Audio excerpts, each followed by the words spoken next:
Sveiki ir vėl atvykę į mano YouTube kanalą. Vanagas Extreme Machines rubrika. Taigi, šiandieną mes kalbėsime apie elektrą. Su elektra labiausiai susijusi pavardė man yra Nikola Tesla. Tai yra serbų-amerikiečių mokslininkas, išradėjas, gimęs 1856 metais. Na ir išėjęs iš šio pasaulio, bet ne iš mūsų atminties, 1943 metais. Lygiai 60 metų po jo mirties nutiko Tesla Motors. Toks išprotėjęs pilietis, gimęs, man atrodo, Pietų Afrikoje, Elonas Muskas, uždirbęs kaip investuotojas pinigų kituose versluose, nusprendė pradėti konstruoti ir gaminti elektrinius automobilius, nes tai yra ateitis. Šiandienos Vanagas Extreme Machines rubrikos svečias Tesla Model 3. Tiesą pasakius, tai nėra vienintelis Tesla modelis, tai turbūt trečiasis pagamintas modelis ir dar yra krūva planuojama. Tai pirma atsirado Tesla Model S, S raidė kaip kodės pavadinimas. Paskui atsirado antrasis automobilis Tesla Model X. Ir trečiasis turėjo būti Tesla Model E, bet kadangi Fordas buvo patentavęs Model E pavadinimą, Tesla peržaidė jį į skaičių 3. Sudėjus tuos tris simbolius į vieną vietą, gaunasi žodis seks. Pridėjus planuojamą modelį Y arba I, gaunasi seksi. Tai taip, bet šiandieną mes kalbam apie Tesla Model 3, kuris turėjo vadintis Tesla Model E. Ir aš turėčiau pradėti kalbėti apie tai, kad štai toks yra šito automobilio raktelis. Tiesą pasakius, aš nesu savininkas šito automobilio, dėl to telefone neturiu programėlės, bet turiu kortelę. Čia yra mano įėjimas į Tesla Model 3. Kogi šis modelis yra toksai ypatingas, kad jam yra skirta, sakykime, garbinga vieta Vanagas Extreme Machines kategorijoje. Todėl, kad tai yra Tesla Model 3 Performance. Performance reiškia žiauriai greitas automobilis. Tai yra 450 arklio galių ir iki 100 važiuoja per 3,2 sekundės. Superkaras. Kai Elonas Muskas paskelbė, kad planuoja gaminti tokius automobilius ir juos galima buvo užsakyti, sumokėjus $1000 ir tada tu gauni garantiją, kad per 2 metus tu gausi savo automobilį, tai tokių žmonių sumokėjusių $1000 per savaitę prisikaupė 325 000. Pakankamai nemažai, beveik kaip Apple'as. Dabar laikas skelbimui. Skelbimas, tai žinote, būna vieta bažnyčioje, kai kunigas sako pamokslą ir ateina laikas pasakyti parapiečių naujienas. Tai aš turiu jums truputėlį naujienų. Žinokite vieną dalyką. Vanagas Extreme Machines yra tokia rubrika, kur kartais gali jums neįtikti. Kitaip tariant, aš sakau tik tai savo nuomonę, sakau tik tai, kas aš galvoju, kad jums galėtų būti įdomu, arba kas yra įdomu man. Ir jeigu čia netyčia nutinka taip, kad nėra tos informacijos, kurios jums trūksta, jūs parašykite komentaruose, bet siūlau nesipiktinti. Kai piktinėsi, vis tiek man jokio skirtumo, aš vis tiek darysiu taip, kaip darysiu, bet aš tikrai pasistengsiu įsiklausyti į tai, ką sakote jūs. Galų gale pakalbėkime apie automobilį. Tai, išvaizda. Nežinau, subtilu, čia turbūt kiekvienam savaip atrodo, kad jisai yra tikrai mažų oro pasipriešinimo koeficientų, tai matosi, bet mano širdžiai truputėlį muilinė. Šiek tiek nulaižytas ir man priekyje trūksta grotelių. Aišku, įprastai automobiliai su vidaus degimo varikliais grotelės reikalingos tam, kad pro juos ateinantis oras toliau susitiktų su radiatoriu. Per radiatorių jie aušina įvairiausius mazgus. Čia tų mazgų yra gerokai mažiau ir natūralu, kad tų grotelių nėra tiek daug. Tai mano akiai nėra įprasta, bet turbūt neteiskim. Kalbant toliau, tai yra 4 durų automobilis, turintis šiuo atveju panoraminį stogą. 2 varikliai, varo visus 4 ratus ir šiaip jisai yra, turbūt lašo formos. Manau, kad apsižiūrėsite viso šito siužeto metu automobilį patys ir nuspręsite. Man truputėlį trūksta agresyvumo, bet kaip ir minėjau prieš tai, taip jisai turėtų pakankamai neblogai draugauti su oro pasipriešinimu. Jeigu aš turiu telefoną rankose, arba šiuo atveju kortelę, tai automobilis mane atpažįsta ir aš įeinu į vidų. Kaip matote, mes neturime jokių atsikišančių reikalų, rankenėlės yra tokios. Keliauju į vidų ir susitiksime tenai. Noriu pasakyti, kad kai patenki jau šito automobilio vidų, tai gali surasti vienintelę vietą, kur yra parašyta Model 3 abreviatūra. Jinai yra čia ant slenkščių. Taigi, patekus į Tesla Model 3... Ką tu čia sakei? Gerai. Sveiki atvykę. Kągi mes matome? Be to, kad aš matau milžinišką panoraminį stoglangį, kuris gali būti, kad gal ir užtamsėja, o gal jis yra toksai visada. Nežinau. Matau šiokią tokią minimalią prabangą, aš taip turbūt ją pavadinčiau. Iš esmės, pirmas dalykas, kuris krenta į akis, didelis monitorius, berods 15 colių. Tokio dydžio nesu tikras, ar esu matęs kokiam automobilyje. Ir vienas iš pagrindinių dalykų, čia nėra mygtukų, praktiškai nėra mygtukų. Ekranas, vairas, ant vairo yra 2 mygtukai, tokie kaip joystickai truputėlį. Ir mum įprastas langų pakelimo mechanizmas, kitaip tariant, mygtukai. Ir vienas mygtukas išeiti iš automobilio. Viskas, daugiau mygtukų aš čia nerandu. Gerai, lemputės uždegti. Yra avarinis ir SOS signalas. Tesla Model 3 yra vidutinės klasės automobilis, šiek tiek iš mažesnių. Iš esmės jis yra sukurtas kautis su Audi A4, su Mercedes C klasės arba BMW 3. Sureguliuokim sėdynę. Aš melavau, radau dar porą mygtukų. Taip. Sekamės diržą. Ir padedam krautis telefoną. Čia yra 2 vietos be laido krautis telefoną. Pradžiai mums reikia užvesti šitą velnio mašiną. Aš matau, kad reikia kažkur čia padėti kortelę. Ir tada jisai supranta, kad... Aliau. Viskas gerai. Ekranas sako, kad mes jau veikiame. Turbūt supranta. Pakalbėkime apie šitą automobilio valdymą. Tai mes turime vairą.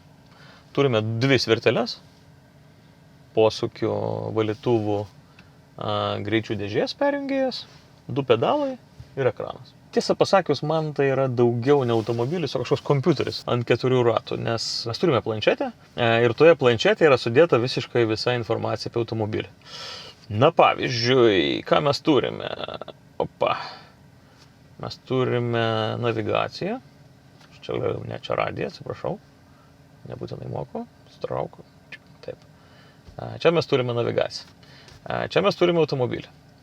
Jeigu mes norime jungti valytuvus, tai valytuvus turime ir svirtelę, bet ir čia galime pasižiūrėti, kokiu būdu tie valytuvai pas mus veiks. Pas mus šiuo atveju yra automatinis metodas. Gerai, išjungu.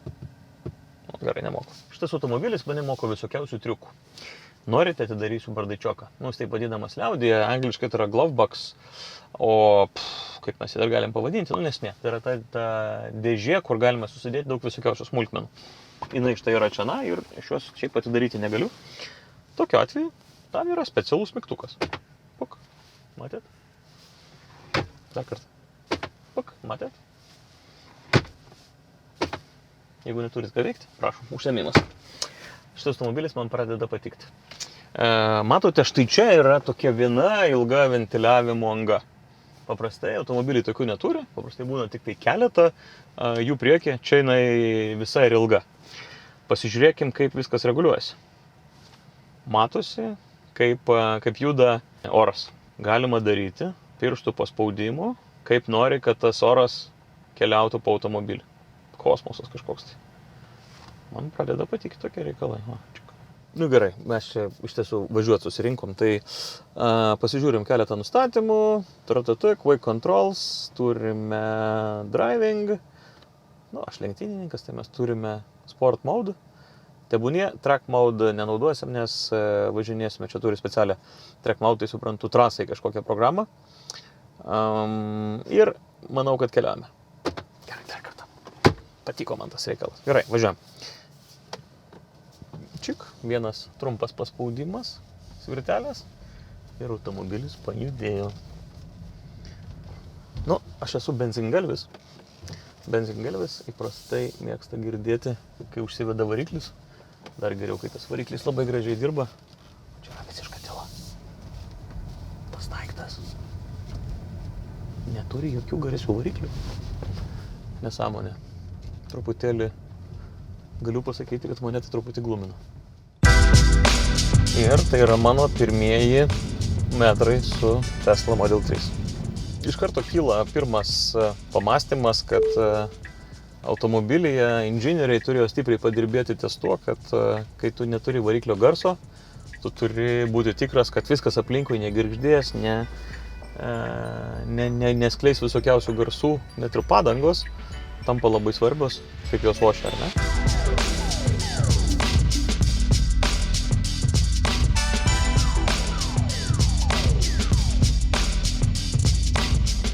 Šiuo metu važiuojam kamštyje ir jausmas tai kaip, vidutinės klasės sedanė. Iš esmės, ar aš važiuočiau su Audi, ar su BMW, ar su Mercedes, turbūt jausmas būtų visiškai panašus, tik tai, kad šitas daiktas neskleidžia visiškai jokio garso. Ir neskleisdamas garso, jis akseleruoja labai neblogai. Kiek paspaudi akseleratorių, tiek jisai ir važiuoja. Kol važiuojam tyloje, pabandykim pakalbėti apie tam tikrus faktus. Tai kaip ir minėjau anksčiau, varomas jis yra 2 varikliais, visais 4 ratais. Įprastai Tesla Model 3 yra varomas galiniais ratais, čia tik tai greitoji versija. Nuvažiuoja, standartas nuvažiuoja apie 400 km nuo pilnai pakrautos baterijos. Iki tol, kol ją reikės vėl krauti, šis modelis važiuoja 530 km, tai šiek tiek ilgiau. Sveria Tesla Model 3 daug. Tona 850 kg. Turiu pasakyti, kad tai yra minimalus svoris mūsų sportinio Toyota Hilux. Tai įsivaizduokit, tikrai didžiulis automobilis. Tesla sveria tiek pat. Natūralu, sveria dėl to, kad jinai turi daug akumuliatorių savyje. Akumuliatoriai pakankamai sunkus. Bet geroji dalis yra ta, kad svorio centras čia yra ganėtinai žemas. Aš netgi esu matęs video, kad Tesla net yra pakankamai sunku apversti. Apversti galima bet ką. Tik tai Teslos svorio centras yra pakankamai žemai, vadinasi, jinai gerai laikosi prisikabinusi prie kelio. Pasižiūrėkim, kaip veikia autopilotas. Man pavyko padaryti, kad jisai asfaltytų automobilį. Mano rankos yra netolies, jeigu netyčia prireiktų. Aš tiesą pasakius, nesu pasitikintis. Taip, prašau. Vairuoja. Gerai. Jisai retsykiais paprašo pajudinti vairą, kad būtų įsitikinęs, kad tu nemiegi ar neužsiemi kažkokia papildoma veikla. Iš esmės, tai jisai man atrodo, kad gali pilnai veikti kaip autonominis automobilis. Aš taip pats viską vairuoja, sukinėja vairą, juda. Įsivaizduoju, ateis laikas, automobilis važiuos, o aš skaitysiu žurnalą arba naršysiu planšetę. Geras. Turiu pasakyti, kad autopiloto funkcijai automobilis naudoja 9 kameras. Tiesą pasakius, 8 yra aplink automobilį, matančius viską 360 laipsnių kampu ir viena yra viduje, kuri mato vairuotoją. Kur jinai yra, aš nežinau, bet Big Brother is watching you. Tai važiuojant matosi, kad jinai turi daug visokiausių technologinių sprendimų, bet visgi vienas iš pagrindinių dalykų, kuris mane pakankamai neramina, tai yra jo pagreitėjimas. Aš stoviu per raudoną šviesoforo signalą, prieš mane nėra kitų automobilių. Matau priekyje ženklą 60 ir mes galime startuoti. Klausyk. Galiu pasakyti vieną dalyką, kad kaip nuspaudė šito bolido, galima taip įvadinti, akseleratorių, tai tuo metu jausmas yra lyg tave iššautų kažkas tai su sviediniu iš pabūklo. 3,2 sekundės yra labai geras rezultatas. Tai yra realiai superkarų greitis. Ferrari 488, kurios irgi tikiuosi netrukus testuosime, važiuoja praktiškai tokiu pačiu greičiu. Tai turint galvoje, kad tai yra automobilis, kurio kaina prasideda nuo $35,000. Na gerai, performance yra gerokai brangesnis, performance kainuoja turbūt apie €70,000. Bet, nežiūrint į tai, pagreitėjimas 3 sekundės yra labai labai gerai.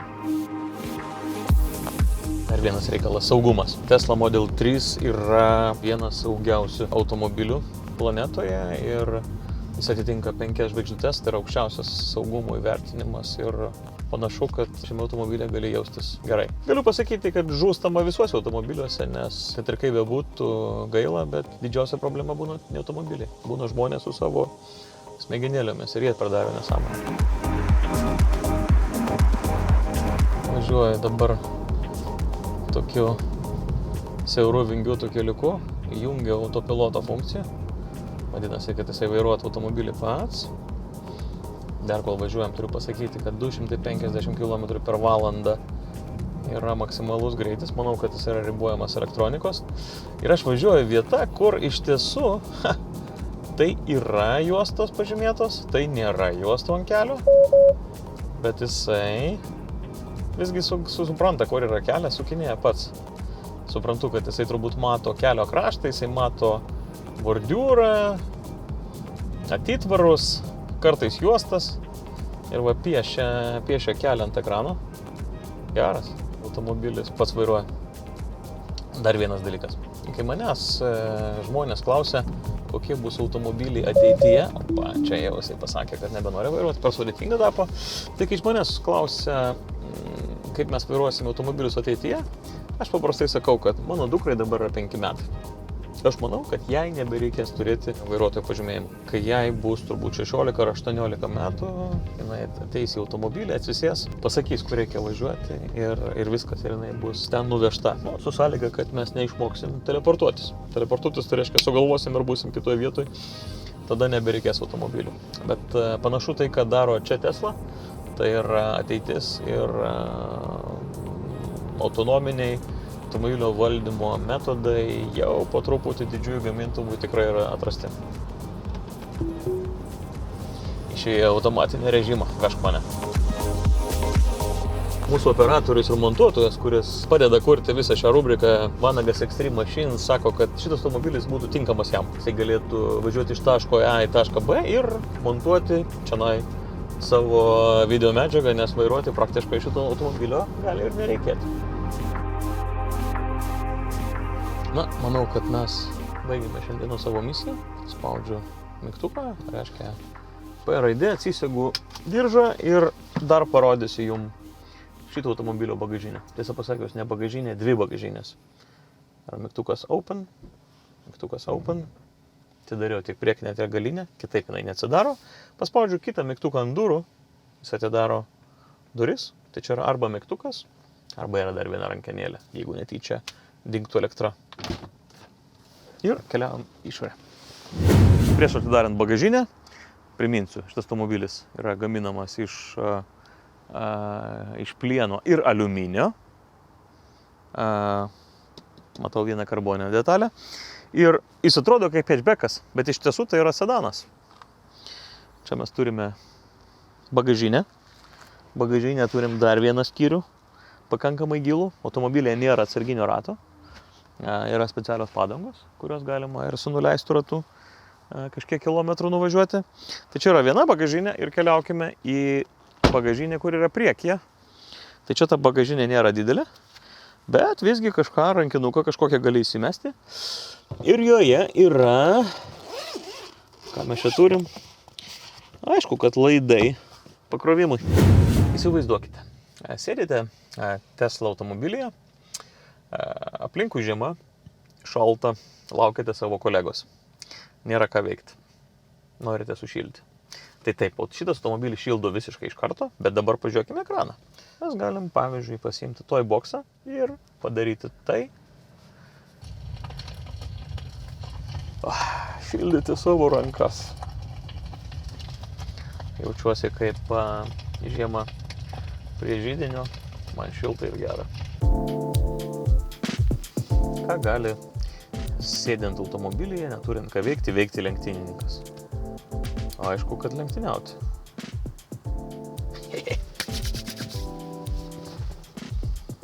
Viskas, startuojam.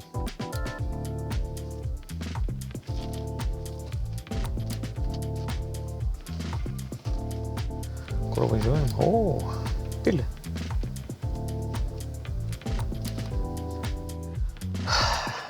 Gerai, nefinišuosiu šitose lenktynėse. Tai štai toks yra tas Tesla Model 3 Performance. Ačiū, kad prenumeruojate mano kanalą, ačiū, kad žiūrite Vanagas Extreme Machines. Nepamirškite prenumeruoti štai čia ir iki pasimatymo labai greitai.